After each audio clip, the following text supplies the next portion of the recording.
할렐루야. 감사합니다.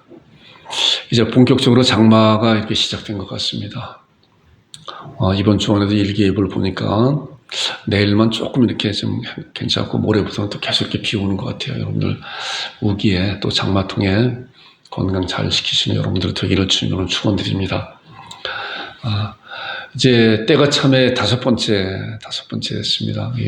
6번째나 7번째 정도 되게 되면 이제 하려고 이렇게 준비하고 있습니다. 마태복음 24장 3절 재림의 징조입니다. 오늘 이런 말씀 보니까 예수께서 감람산 위에 앉으셨을 때 제자들이 조용히 와서 이르되 우리에게 이르소서 어느 때 이런 일이 있겠사오며 또 주의 임하신 것과 세상 끝에는 무슨 징조가 있사오리까. 징조. 이제 징조라고 하는 것은 이제 결과에 대한 하나의 이제 표징이라고 할 수가 있죠. 말씀 함께 나누겠습니다. 이 말씀을 이제 나누기 전에 제가 영상을 보면서 한 5분 정도, 5분 한 30초 정도 되는 아까도 이제 포괄적 차별금지법에 대한 그런 말씀을 나누는데 제가 6월 1일 날도 시청 앞에 가서 거기 이제 반대 집회 갔었잖아요. 그래서 우리가 좀 더 이런 부분에 대해서 전문가가 말씀하시는 이제 이용희 교수님께서 이제 말씀하시는 그런 부분인데 좀 그 부분에 대해서 잘 좀 이렇게 다져줬으면 좋을 것 같아요. 이미 선진국들은 이미 포괄적 차별금지법이 무엇인지도 모르고 그것이 나중에 어떠한 결과가 나오는지도 모르고 다 통과시켰잖아요. 법이라는 거 한번 통과가 되게 되면은 다시 되돌리기가 정말 거의 힘들어요. 그래서 그런 거에 대해서 통과된 그 나라에 대해서 일어나는 현상들이, 일어나는 그런 것들이 어떠한 것인가에 대한 것을 이 영상을 보면서 우리 대한민국은 참으로 이런 거에 대해서 절대적으로 일어나면 안 되겠다라고 하는 그런 생각을 잘 갖고 또 다른 분들에게도 여러분 잘 말씀드렸으면 좋을 것 같습니다. 영상은 잠깐 보겠습니다. 국회 앞에서 이제 기자회견을 하는 거예요. 젠더 이데올로기 지지 대법관 추천 반대 이용희 교수님께서 말씀하시는 건데 말씀 같이 나누겠습니다. 네, 소개받은 이용희 교수입니다. 젠더 세상이 얼마나 위험한지 우리나라 사람들은 잘 파악하지 못할 수 있는데 우리 선진국 사례나 신문 기사를 가지고 간단하게 설명드리겠습니다. 많은 분들이 성평등 그러면 남성 여성 평등을 생각합니다. 그러나 실제로 요새 나오는 법률 안에 있는 성평등은 전혀 그렇지 않습니다. 성평등은 남성 여성 평등인 양성평등하고 성평등하고는 전혀 다르다. 이걸 말씀을 드립니다. 이 성평등은 사회적 성인 젠더를 얘기합니다. 우리가 얘기하는 남성 여성은 섹스 평등을 얘기하는 거고 우리나라 헌법 제36조 1항에 보면 우리의 혼인과 가족 생활은 개인의 존엄과 양성의 평등을 기초로 한다고 되어 있습니다. 우리나라 헌법은 양성평등을 얘기하는데 지금 양성평등이 아니라 성평등을 주장하는 많은 대법관들이 후보가 나왔기 때문에 저희가 우려하는 겁니다. 쉽게 말씀드립니다. 젠더가 뭐냐? 예를 들면 젠더는 넌젠더 그러면 나는 남성도 아니고 여성도 아니다. 희한한 말이죠. 사회적 성이기 때문에 자기가 원하면 성을 창조할 수 있어요. 수십 가지, 많게는 100개가 넘는 젠더가 지금 출현한 겁니다. 예를 들면 뉴트로이스 하면 나는 중성이다, 무성이다. 또 정말 재밌는 게 있는데 젠더 플루이드 그러면 성을 바꿀 수 있습니다. 아침에는 남성 그리고 오후에는 여성. 실제로 이런 사례가 캘리포니아에서 벌어지고 있어요.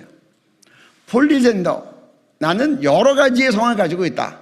데미젠더 나는 절반은 남성이고 절반은 여성이다. 이런 좀 해괴한 논리를 펴고 있는데 이런 것들을 허용했던 선진국이 어떤 상황이 됐는가? 서울신문 보겠습니다.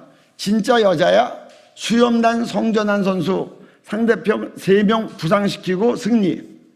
이 해당 선수는 자신의 여성이라고 했지만 생물학적인 남성 성기를 가지고 있는 겁니다. 입으로만 여성을 선언한 거예요. 키가 182cm가 넘고 수염에 나 있고 상대방 선수들 3명이나 쓰러뜨리면서 승리한 겁니다. 여기 보면 남성 성기 달고 여자 수영에서 1등한 기록 다 지워달라. 여기 토마스라고 하는 남자는 키가 173cm입니다. 남자 대회 수영대회에 가서는 400입권밖에 안 냈는데 여자라고 선언하고 여자 대회에 나가서 우승을 한 겁니다. 이러니까 여자 수영 선수들이 이거 다 남성 성기다 이고 출전한 선수들 1등한 기록 다 지우라고 항의하는 게 기사가 된 겁니다. 이 장면이 보이십니까? 지금 격투기 하는데 해군 출신 남성이 트랜스젠더가 여성 격투기에 출전해서 상대방 여성 두개골이 파손되고 쓰러진 겁니다. 이 두 남녀가 보이십니까? 같은 사람입니다. 2017년 영국에서 성기 수술하지 않은 트랜스젠더가 여성 교도소에 여성이라고 들어가서 동료 여성 수감자 4명을 성폭행했습니다. 이것으로 끝나지 않았습니다. 또 여러 명을 임신시킨 겁니다. 이게 유명한 LA 한인 여탕에 들어간 사건입니다. 2021년 6월 미국 남자가 우리나라 여탕에 뛰어들어가서 그렇게 성기를 단체 돌아다녀서 큰 화제가 됐습니다. 근데 직원이 어떻게 제지를 못했어요. 제지하면 차별금지법에 걸리는 겁니다. 그 젠더 사장이 얼마나 어처구니 없는지를 보여줍니다. 이런 일이 지난 1월 25일 날 또 생겼어요. 트랜스젠더 남탕의 여탕에 들어가니까 지금 우리나라 그 캘리포니아에 있는 주민들이 이제 타주를 이사가고 지금 이게 미주 한국일보에 실린 겁니다. 보실까요? 미국 버지니아 고등학교 화장실에서는 트랜스젠더가 남성 성기 있는 여자라는 자가 들어가서 여자 성폭행해서 그 고3 딸을 둔 학부모가 학교를 소송을 걸었습니다. 핀란드는 이런 트랜스젠더를 인정해 주니까 어떤 논란이 생겼냐. 뭐 너무나 수시로 남성 여성 바꾸니까 핀란드법에서 1년에 한 번 이상은 성전환을 못한다. 이런 법을 최근에 통과시킨 겁니다. 지금 우리나라에서 이 성기 전환 수술 안 하고도 성별 전정을 인정해 줄까 말까를 놓고 지금 검토하고 있다고 합니다. 지금 이거 허용하면 어떻게 되겠어요? 우리나라가 그러한 혼란이 있을 뿐이 아니라 마지막으로 생각해야 될 것은 우리나라는 남자들에게 국방의 의무가 있는데 군대 징집 연령대에는 여성으로 돌았다가 나이 들어서 징집기 끝나고 난 다음에 다시 남성으로 돌아오면 그때는 누가 국방의 의무를 감당하겠습니까? 언론들이 이 상황을 바르게 알고 바르게 보도해서 우리나라가 위험에 빠지지 않도록 젠더 사상 주장하는 대법관 되지 않도록 언론에서 잘 밝혀 주시기를 바랍니다. 감사합니다. 제가 설교하기 전에 이제 이 영상을 이렇게 본 것은 지금 현재 전 세계적으로 일어나고 있는 그런 현상이에요. 그리고 우리나라도 제가 6월 1일 날 가서 보니까 많은 그래도 기도하는 그런 사람들이 있어요. 우리나라가 정말 하나님의 마지막 보루구나라고 하는 그런 생각을 하고 여러분들도 이런 것을 보면서 앞으로 차별금지법이라고 하는 것이 그럴싸한 그런 말이에요. 그래서 많은 분들이 그런 거에 대해서 잘 몰라요. 여기 지금 보니까 이 교수님께서 말씀하시는 거 보니까 결과적으로 그것을 통과된 그런 나라에서 일어나는 현상들을 보니까 저렇다는 거예요. 자, 불법이 합법이 되잖아요. 어떻게 남자가 남성이 자기가 그냥 여성이라고 말만 여성이라고 하면 여성이 되는 거예요. 그리고 여탕에 그냥 들어가도 제지하지 못한다는 거예요. 만약에 제지하게 되면 법에 걸린다는 거예요. 그러니까 불법이 합법이 되어버린 거예요. 불법이. 그 다음에 합법이 불법이 되는 거예요. 결과적으로 좀 더 깊이 생각하게 되면 사단 마귀가 온 세계의 그런 질서를 다 무너뜨려버리고 하나님께서 세워놓으신 그런 질서를 하나하나 이렇게 야금야금 다 무너뜨리는 그런 세상에 우리가 지금 살고 있다고 하는 것을 먼저 잘 생각하면서 이제 나오는 그런 말씀을 잘 집중해서 말씀을 듣고 그 말씀이 우리 마음 가운데 우리도 그런 말씀을 통해서 이 세상에 그런 볼 줄 아는 그런 영안을 갖고 또 어떻게 주님 오시는 그날까지 살아낼 것인가를 다짐하고 결단하는 여러분들과 제가 되기를 주님 여러분 축원드립니다. 지난 주간에는 이제 예수님께서 재림 목적에 대해서 이제 말씀을 나눴죠. 예수님께서 천국에 계시고 또 천국에 여러 가지 이제 그런 다른 언어로 말씀한 것도 보고 또 예수님께서 이 세상에 다시 오시는 그런 목적이 뭔가 이거라고 그랬잖아요. 혼인잔치 또 크게 두 가지로 세상 심판. 이제 그 데살로니가 전서에 보면은 주께서 호련과 천사장이요 하나님의 나팔로 치니 하늘로부터 쫓아 강림하실 것이다. 그런 말씀 있잖아요. 하나님의 나팔로 천사들로 말미암아 하나님의 나팔로. 근데 그 나팔이 어떻게 됐어요? 지난주에 말씀 나눴잖아요. 혼인잔치에 준비하고 있는 그러한 신부들은 그 나팔이 환희의 나팔이고 기쁨의 나팔이고 감사와 찬송과 영광의 나팔인데, 그렇지 않은 자들은 뭐예요? 죽음의 나팔이라고 그랬죠. 똑같은 상황 가운데서도. 그래서 예수님께서 이 세상에 오시는 그런 목적 가운데 두 부류가 극명하게 갈라진다 그랬잖아요. 자, 오늘은 이제 예수님의 재림에 대한 징조. 자, 예수님께서 이 세상에 다시 오신다고 하는 그런 날짜는 하나님만 아신다고 그랬잖아요. 그런데 하나님만 아시고 이 세상 어떠한 사람도 아들도 모르고 하나님만 아시고 도적같이 오신다고 말씀하고 있는데, 그런데 징조가 있어요. 징조. 우리가 징조라고 하는 것은 뭐예요? 제가 이제 말씀을 준비하면서 이렇게 생각해 봐요. 징조가 뭔가? 한 문장으로 봤을 때 징조는 결과력을 나타내기 위한 전조 증상이다. 우리가 어저께 오후 한 6시 정도부터 이렇게 비가 오는 것 같아요. 낮에부터 전조 증상이 일어났잖아요. 구름이 계속 끼고 그러잖아요. 그리고 나서 결과적으로 시간이 되니까 비가 오기 시작하잖아요. 자, 우리가 폭풍전야라고 그러잖아요. 폭풍전야. 고요하게. 폭풍전야 같이 고요한 가운데 있다가 갑자기 휘몰아치는 그런 것이 있잖아요.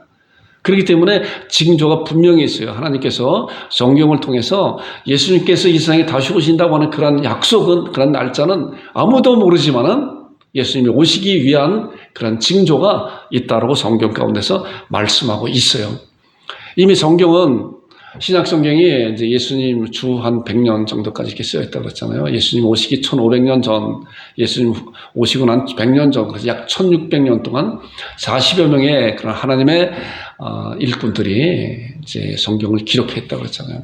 그렇기 때문에 이미 2000년 전에 기록된 그런 말씀을 통해서 예수님께서 이 세상에 오시기 위한 그런 전조 증상이, 징조가 어떠한 것인가, 우리가 말씀을 살펴볼 때 과연 왜 하나님께서 성경을 통해서 이런 징조를 말씀하고 있는 것인가, 우리와 무슨 관계에 있는 것인가.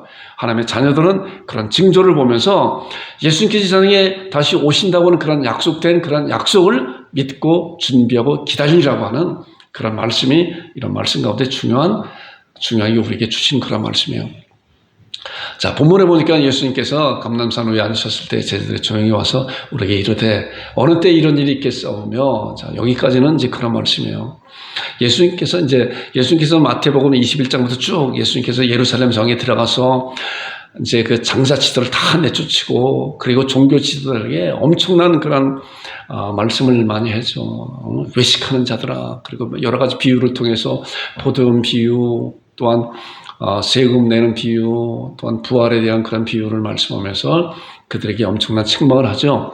말씀을 보니까, 그리고 23장에 와서는 화 있을진저 외식하는 서기관들과 바리새인들이요, 화 있을진 눈먼 인도자요, 또 어리석은 맹인들이요, 화 있을저 외식하는 서기관들이요. 그리고 23장 이제 33절에 보면 그들을 향해서 예수님께서 이런 말씀, 뱀들아 독사의 새끼들아 너희가 어떻게 지옥의 판결을 피하겠느냐.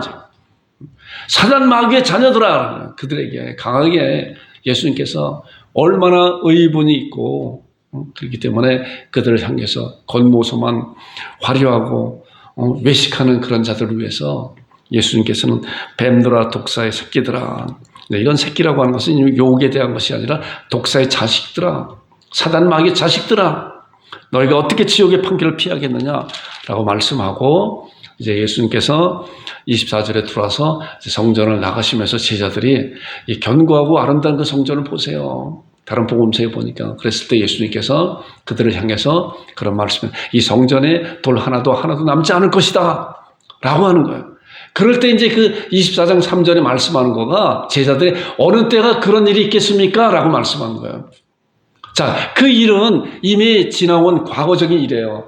주 70년에 로마 디도 장군이 예루살렘을 완전히 멸망시켜버렸잖아요. 그때 그런 일이 다 일어나 버렸고, 그리고 이제 또 우리가 오늘 함께 말씀을 나눠야 될 그 말씀은 제자들이 예수님께서 여쭤본 그 말씀이죠. 또 주의 임하신가 세상 끝에는 무슨 징조가 있사옵니까? 라고 말씀하고 있는 거예요. 이 말씀을 함께 나눌 것입니다. 말씀을 잘 보세요.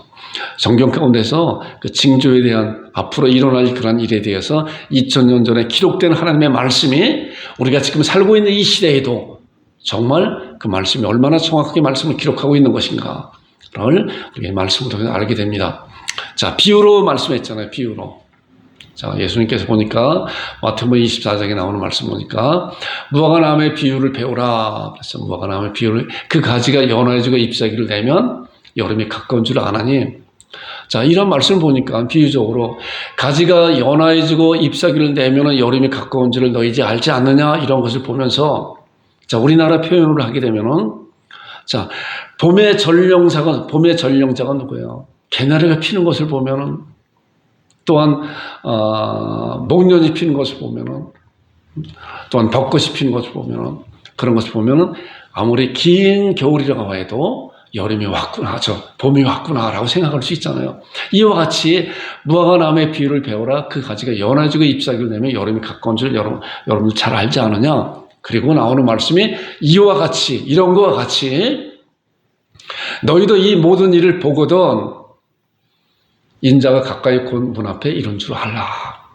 자, 무화과나무가 연합해지면 여름이 가까운 줄 너희들 알지 않느냐? 이와 같이 이런 것과 똑같이 이 모든 일을 보거든 예수님께서 곧 문 앞에 이런 줄 알라. 자, 이 모든 일이 어떤 것인지 말씀을 볼 거예요.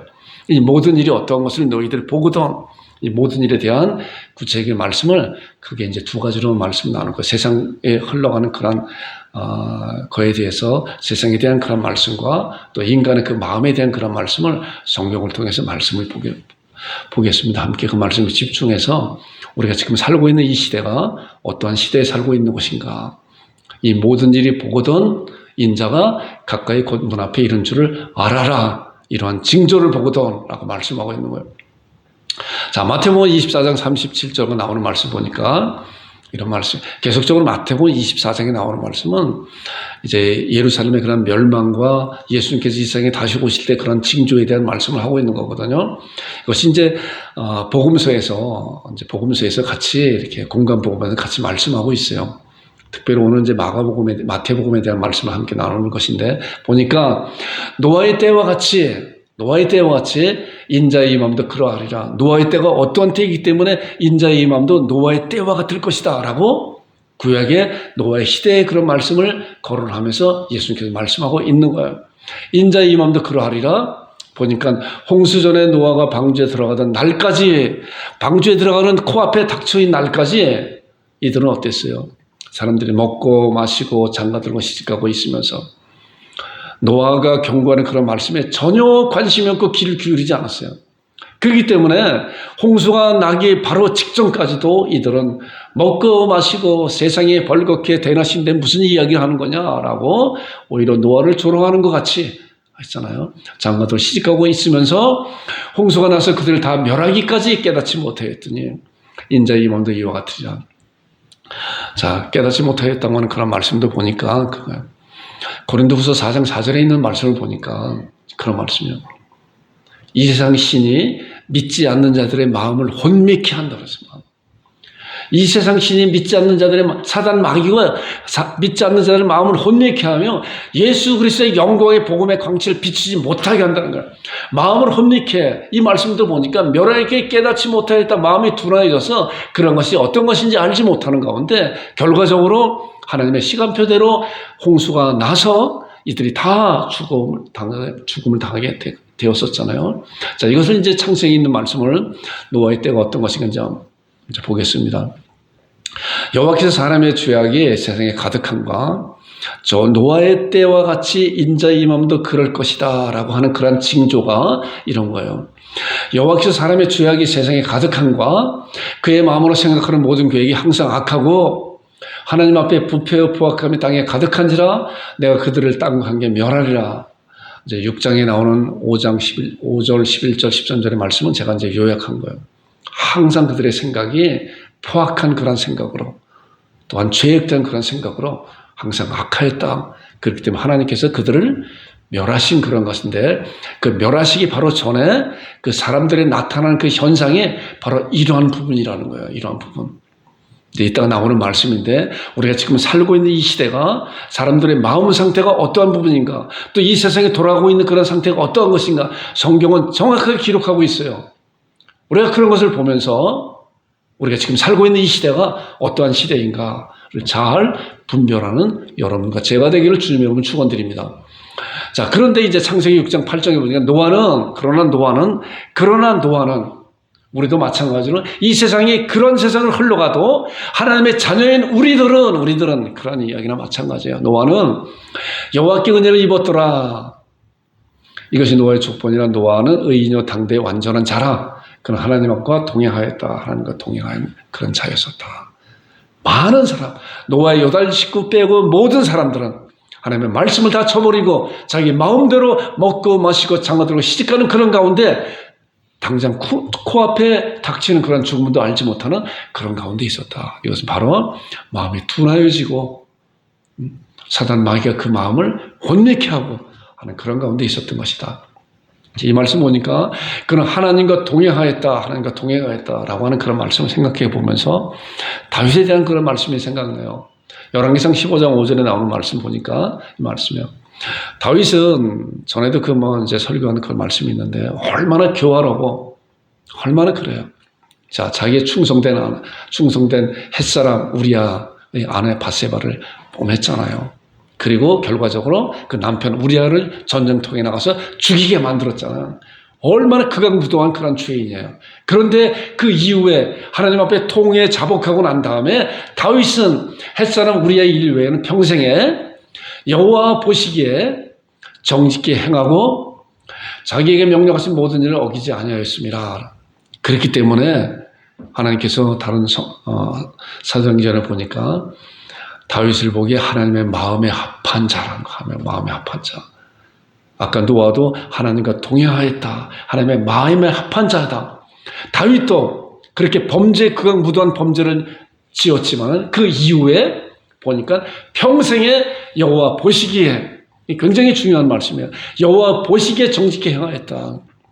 아까 보니까 불법이 합법화됐잖아요. 차별금지법이 통과되면은 그 통과된 거가 강단에서도 동성애하는 자를 이건 하나님의 죄입니다 라고 선포해서 그런 말씀을 누가 듣고 가서 고발하게 되면은 잡혀가는 거예요. 이런 무서운 법을 이미 많은 나라가 겪고 있다는 거예요. 자, 그런데 여호와 보시기에 정직히 행하였다고 하는 그런 말씀은 우리가 일제시대도 그랬잖아요.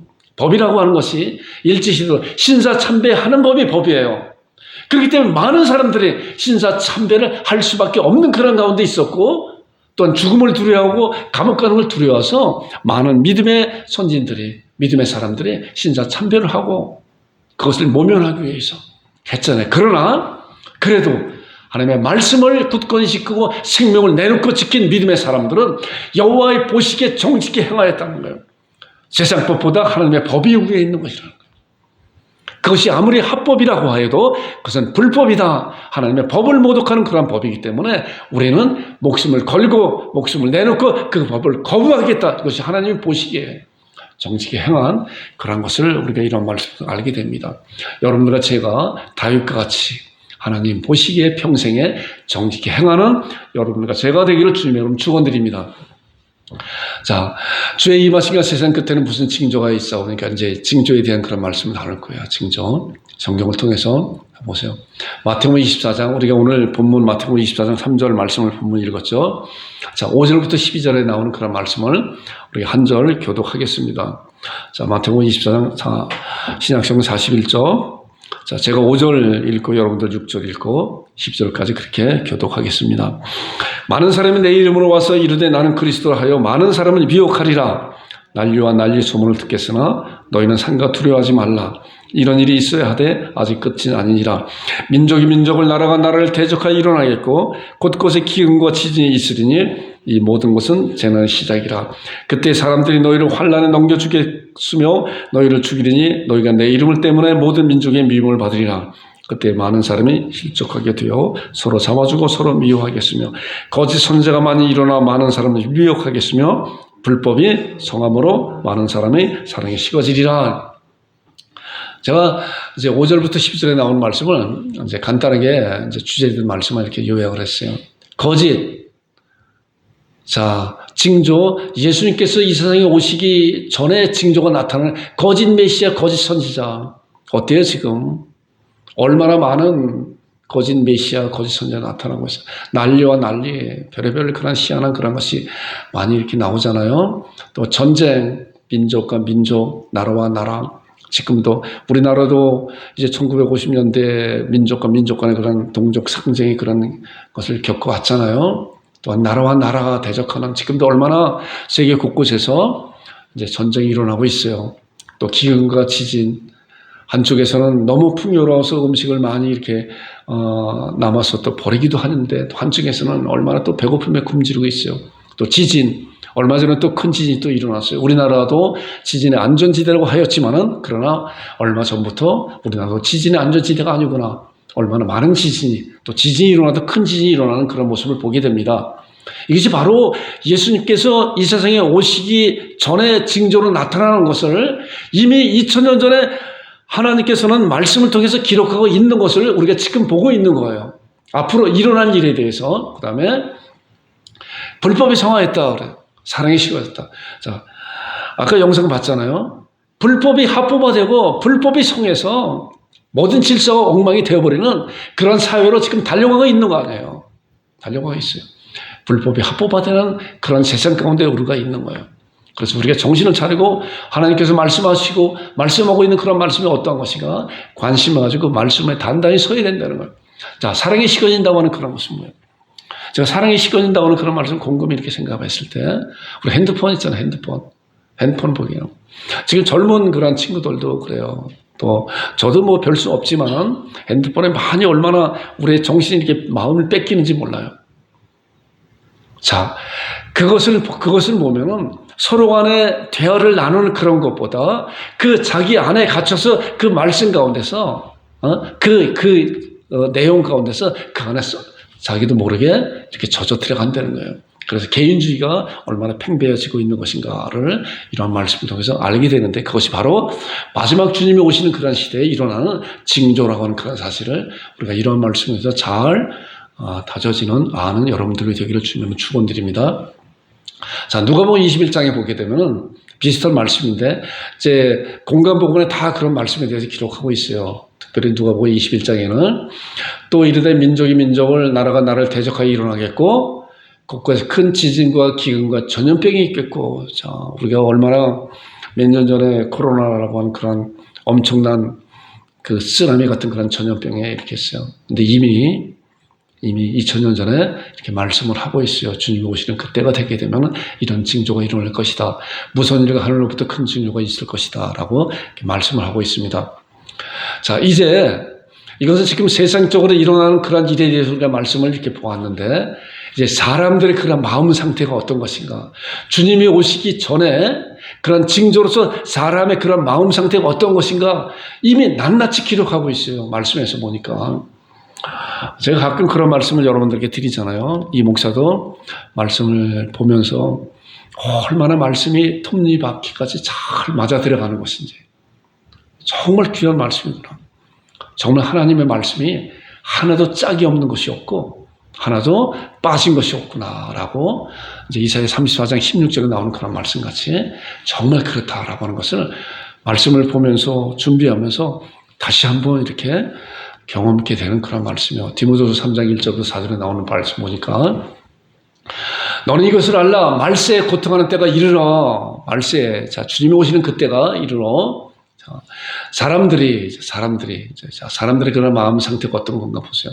자기를 사랑하며 남을 사랑하는 것보다 전부 다 여기서 나오는 그런 말씀들은 성경 말씀이 다 위배되는 그런 말씀들이에요. 다 반대되는. 하나님께서는 내 이웃을 내 몸같이 사랑하라 그러는데 이건 뭐야? 자기를 사랑하면 남을 미워한다는 거나 마찬가지잖아. 돈을 사랑하며 자랑하며 교만하며 비방하며 부모를 거역하며 감사하지 않으며 거룩하지 아니하며 아주 나쁜 말들은 다 여기 있어요. 그 다음에 무정하며 원통함을 풀지 아니하며 모함하며 절제하지 못하며 사나우며 선한 것을 좋아하지 아니하며 배신하며 조급하며 자만하며 쾌락 사랑을 하나님 사랑하는 것보다 더하여 지금 우리가 살고 있는 이 시대가 우리 사람들의 그런 마음을 어떤가. 물론 하나님을 믿는 그런 자녀들은 이런 거에 대해서 이제 이렇게 벗어난 가운데 또 하나님을 사랑하는 그런 마음 가운데 형제를 사랑하고 이웃을 사랑하는 그런 마음이 우리 가운데 마음이 와 있잖아요. 우리는 그런 사실을 알고 그 사랑을 베풀 줄 알아야 되는 거예요. 갖고 있으면서도 그 갖고 있는 것을 알지 못한다고 하면은 우리는 그런 사랑이 어떻게 베푸는 것이 알지 못한다는 거예요. 그렇기 때문에 우리는 말씀 가운데서 우리 말씀이 우리의 영이 자라나야 되는 거예요. 말씀으로 자라나고. 자, 이런 말씀을 보니까 하나님의 말씀에 전부 다 위배되는 반대되는 그런 말씀이에요. 무정하고 원통, 모함, 절제, 사나우고 배신, 조급, 쾌락상을 하나님 사랑을 도하였다라고 말씀하고 있어요. 자, 데살로니가후서 2장 3절 4절에도 그 말씀이에요. 자, 보니까 누가 어떻게 하여도 너희가 미혹되지 말아라. 먼저 배교하는 일이 있겠고 주님이 오시기 전에 이런 증거가 있을 것이다. 저 불법의 사람 곧 멸망의 아들이 나타나기 전에 그날에 이르지 않을 것이다. 자, 배교라고 하는 것은 뭐예요? 배교. 지금 얼마나 종교 통합 운동이 많이 일어나고 있는지 몰라요. 자, 그런데 우리가 성경 말씀을 통해서 보게 되면 종교가 통합이 될 수가 있나요? 겉으로 보기에는 그래 너네도 맞고 우리도 맞고 다 같이 다 너희도 좋고 우리도 좋고 다 같이 좋은 것이 아니냐. 얼마나 설탕하게 포장된 그런 말씀 같아요. 그런데 우리가 하나님의 말씀을 정확히 볼 때 우리는 그런 것이 이루어지지 않는 거예요. 우리는 그들을 미워하는 것이 아니라 그들이 잘못된 길을 가고 있는 그런 것을 하나님의 말씀을 통해서 다시 하나님께로 돌아오라고 하는 그러한 사랑하는 그런 마음을 가지고 그들을 대하는 것이지, 그들도 너희들이 하는 것도 너희들이 믿는 것도 옳고 우리도 옳다. 그렇기 때문에 서로 인정해 줘라. 이것은 하나님의 말씀에 얼마나 그럴듯하면서도 위배되는 말씀인지 우리가 정확히 말씀을 알아야 돼요. 자, 말씀에서 그렇잖아요. 다른 이로서는 구원을 얻을 수 없는 천하인간의 구원을 얻을 만한 다른 이름을 우리에게 주신 일이 없느니라 라고 사도행전 4장 10절에 말씀하고 있고, 요한복음 14장 6절에도 내가 곧 길이요 진리요 생명이니 나로 말미암지 않고는 아버지께로 올 자가 전혀 없다. 우리 이 말씀을 통해서 예수 그리스도로 말미암아 예수 그리스도로 말미암아 하나님께로 갈 수 있는 길이 있는 것이지 다른 길은 절대로 없다. 그런 말씀을 무시하는 거예요. 이것이 배교예요. 이것이 배교. 자, 이런 배교의 일이 얼마나 지금 공동연합에 많이 일어나고 있는 것인가. 우리가 정신을 차려서 이런 말씀을 통해서 주님이 오시는 그날이 얼마 남지 않은 것이구나 라고 하는 것을 우리가 이 말씀을 통해 알게 됩니다. 자, 그는 대적하는 자라 신이라 불리는 모든 것과 숭배함을 받는 것에 대하여 그 외에 자기를 높이고 하나님의 성전에 앉아 자기를 하나님이라고 내세우느니라. 많은 거짓 선지자들 또한 적그리스도들 많이 나와서 내가 하나님이라, 하나님, 우리 자칭 하나님이라고 하는 사람들도 얼마나 많은지 몰라요. 내가 또 그리스도라고 하는 사람들도 이미 하나님께서는 말세가 되게 되면 이런 자는 많이 거짓자들이 많이 나올 것이라고 성경을 통해서 기록하고 있는 말씀을 관심 있는 자들은 이러한 사실을 알아야 그렇구나라고 하는 것을 알게 돼요. 물론 믿지 않는 자는 이런 사실을 알지도 못하고 들어도 그 말씀을 귀밖에 들은 거. 아까 노아에 대한 그런 말씀을 봤잖아요. 노아의 당대 시대에 홍수가 바로 눈앞에 와 있는데도 그들은 자기들의 먹고 마시고 하는 그런 일에 심취해 빠지고 말았잖아요. 지금은 또 마찬가지로 노아의 그런 때가 똑같다는 거예요. 아무리 이런 말씀을 증거하고 하여도 그 말씀이 오늘도 멀고 내일도 환한 그런 태양이 일어날 것인데, 뜰 것인데 무슨 뚱다지 같은 얘기를 하느냐라고 그런 말씀을 다 쳐버리게 많은 거예요. 그렇기 때문에 우리 믿는 자들도 믿는 자 안에서도 이런 말씀을 이렇게 정확히 알고 그리고 예수님의 오심에 대한 그런 준비를 하고 있어야 되는 거예요. 자, 결론적으로 마가복음에 보니까 이와 같이 너희가 이런 일이 일어나는 것을 보거든. 우리가 지금 말씀을 통해 보았잖아요. 말씀을 통해 보아하는 그런 사실이 우리가 지금 살고 있는 이 시대에 일어나고 있는 이런 일을 제가 낱낱이 말씀을 드리지 않아도 여러분들 시대상을 그걸 보면서 정말 사람의 그런 마음들이 얼마나 혼탁한 그런 마음으로, 얼마나 악독한 그런 마음으로 흘러가고 있는 것인가. 이미 하나님께서 성경을 통해서 말씀하고 있어요. 이때 주님이 이 세상에 다시 오실 때가 가까이 왔다라고 징조를 말씀하고 있는 거야. 이와 같이 너희가 이런 자리에 일어나는 것을 보거든 인자가 가까이 곧 문 앞에 이른 줄을 알아라. 여러분들과 제가 예수님께서 가까이 문 앞에 이른 줄을 아는 여러분과 제가 되기를 주님 여러분 축원드립니다. 그런 자들은 이렇게 말씀하고 있는 거예요. 이는 온 지구상에 거하는 모든 사람이 이 말이라. 이러므로 이 말씀을 듣는 여러분과 저는 성경을 통해서 하나님께서 우리에게 주신 그런 말씀을 너희는 장차에 올 일 모든 일을 등이 피하고 인자 앞에 서도록 항상 기도하며 깨어 있으라. 계속적으로 이런 경고의 메시지는, 주님의 오시는 그런 징조의 메시지는 결과적으로 이 말씀이에요. 항상 기도하고 깨어 있으라. 이것을 알고 세상이 돌아가는 것을 보면서 성경 말씀을 통해서 이미 예언된 그런 말씀 가운데서 주님이 오시는 그날에 이런 징조가 일어날 것이다. 이런 징조가 일어날 것이다. 라고 보면서 우리가 세상 돌아가는 그런 모습을 보면서 하나님께서 말씀을 통해서 말씀해 놓은 그 말씀대로 그대로 이 세상이 이루어가고 있는 것이구나. 라고 우리가 그 말씀을 알고 신앙하면서 그럼 나는 어떻게 되는 것인가? 너희는 장차 올 이 모든 일을 등에 피하고 인자 앞에 서도록 항상 기도하며 깨어있는 여러분들과 제가 되기를 주님의 이름으로 축원드립니다. 다음 주에는 제 이름 후에 이 세상이 어떻게 나갈 것인가에 대한 그런 말씀을 다음 주 아니면 그 다음 주까지 시간이 되면은 그 말씀을 나눌 것입니다. 예수님께서 이 세상에 오시고 난 다음에 이 세상에 펼쳐지는 그런 것이 어떤 것인가? 과연 우리는 믿음의 자녀들은 어떻게 예수님을 맞이하며 또 우리가 나가는 그런 길이 어떤 것인가를 성경을 통해서 잘 다져져서 우리 삶을 살아내는 여러분과 제가 되기를 주님을 축원드립니다. 우리 이 시간 기도하겠습니다. 아버지 하나님 은혜를 감사합니다. 우리 주님께서 이 세상에 다시 오신다고 하는 그런 놀라운 약속을 저희들에게 주셨고, 그러나 그 약속은 아무도 모르고 우리 살아계신 하나님만이 그 날짜를 아신다고 하셨습니다. 그러나 우리 하나님께서 성경을 통해서 이 세상에 일어나는 그런 징조에 대한 그런 말씀을 저희들 이 시간 함께 말씀 통해서 살펴보았습니다. 정말 우리가 살고 있는 이 시대가 하나님의 말씀 가운데 얼마나 정확하게 이루어 나가고 있는 것인가를 보면서 저희들 근신하며 깨어 항상 기도에 힘쓰는 우리 온 성도들이 될 수 있도록 주께서 은혜 가운데 인도하여 주옵소서. 하나님 아버지 우리 온 성도를 지켜보아 주시고 아버지 하나님 잘 섬기며 또한 가정 가운데 하나님께서 또한 물질의 복 채우셔서 넉넉함으로 차고 넘치는 복된 가정 되게 하여 주셔서 하나님 앞에는 영광이요 많은 이들에게 좋은 것을 베풀며 또 하나님의 은혜의 복음을 담대히 증거케 하는 그런 복음의 통로로 아버지 하나님 사용하시고 인도하여 주옵소서. 아버지 하나님 장마철에 이제 건강도 지켜주시고 건강한 몸으로 하나님을 잘 섬기는 믿음의 자녀로 세우시고 인도하여 주옵소서.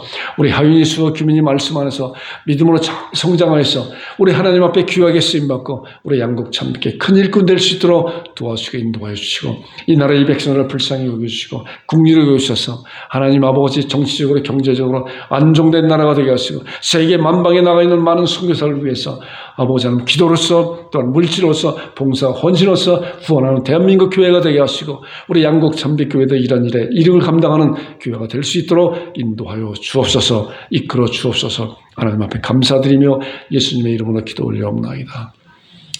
이제는 우리 주 예수 그리스도의 은혜와 아버지 하나님의 극진하신 사랑과 성령님의 교제 위로 교통하심이 예배 가운데 모인 모든 성도들의 머리머리 위에와 그들이 하고자 하는 모든 일 위에 또한 주님의 오심을 기다리고 사모하는 그런 신앙 위에 지금으로부터 영원토록 함께 있을지어다. 아멘. 아버지 하나님 감사합니다. 주님 감사합니다. 아버지 감사합니다.